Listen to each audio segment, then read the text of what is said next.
What's going on, guys? It's Justin here with Summit Racing, and we have our friend Casey from Currie Enterprises in the studio today. Thanks for joining us. Problem. And we're here to talk about something fun. You know, we've all heard of crate engines, but the new thing is crate axles. Casey's here to kind of help us, explain and give you guys some ideas, whether you just need a re-gear in your factory axles, or you kind of go to the extreme and get some crate axles or something in between. What kind of upgrades would kind of promote just a re-gear and maybe some lockers, that kind of deal? So if you're looking to, mostly mild wheeling and a lot of street driving, and you're looking for better fuel economy with, larger tires, then I would say just going with our component line. Having a ring and pinion, maybe some axle shafts and a cover would do the job no problem.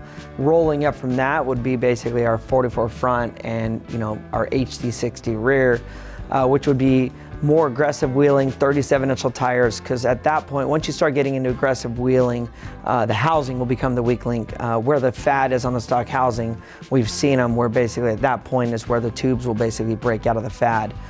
So going to our 44 front with a half-inch wall, 3-inch tube center is pretty beefy. So from there, if you're looking to run a 38-inch tall tire, you're doing more aggressive wheeling, but still not wanting to change your wheels and not looking for all of the wazoo stuff from all the 1-ton outers, is our HD package. That's going to give you a 60 front, 60 rear, 40 spline axle shafts in the back. It's going to give you 35 spline inner axle shafts in the front.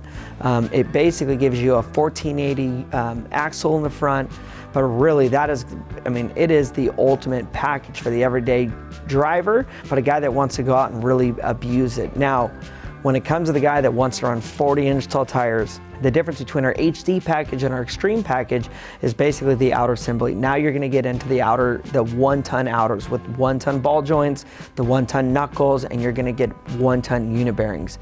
With all that comes bigger steering.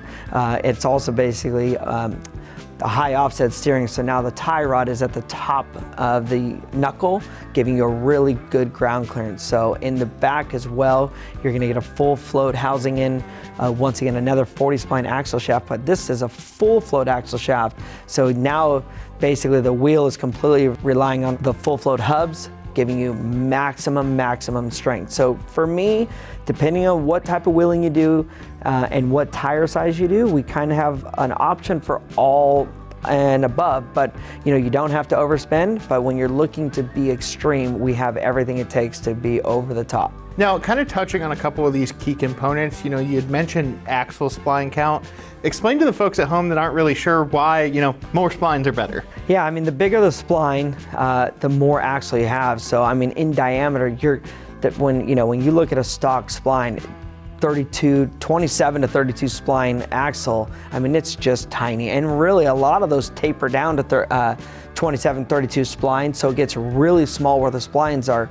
Where we're running a 35 or 40 spline, the axle shaft itself is much greater. So bouncing it or getting into the bad situations you never want to be in, whether you're in mud or rock and having to be on the throttle on the rock, that twist and that give in the axle shaft and chromoly as well, you definitely don't want to be in those situations with a stock axle. Yeah, because that is kind of the scary part about breaking some of these stock axles in that deal is once something breaks, if you don't have lockers, you've lost the drive wheel, and then if it's really broken, it's not going anywhere, you can't drive it, and you have to tear it apart in the trail to get the thing out, and nobody wants to do that. It's not any fun. Now, one more thing, we kind of talked about the extreme side of your rear ends. Explain to the folks what the difference between like a semi-float and a full float axle is. So semi-float axle, basically being a one-piece axle, it has a flange on it, and that's where the bolt pattern is. So your tire and wheel are actually riding on the axle themselves. So you're relying on basically the bearing holding it all.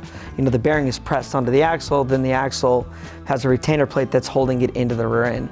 Where on a full float axle, the axle shaft is not holding anything. It's got a spindle with a hub on the back, and it's got basically bearings that ride on each side.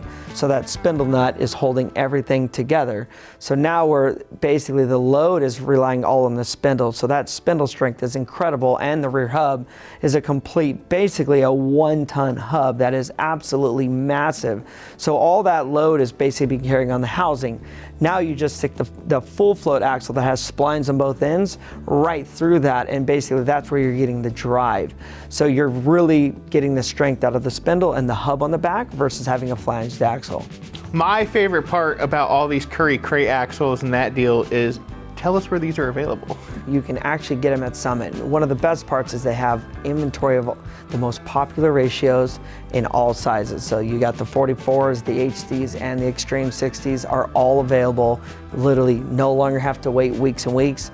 Just get on Summit Racing and literally get parts delivered in a couple days. Yeah, you can't beat that. So head over to summitracing.com to see the full selection of parts from Currie Enterprises. You know, you guys have something kind of for everybody in the Jeep market, and a couple other applications as well. So until next time, guys, I'm Justin with Summit Racing. Thanks again for joining us, Casey, and we'll see you guys later.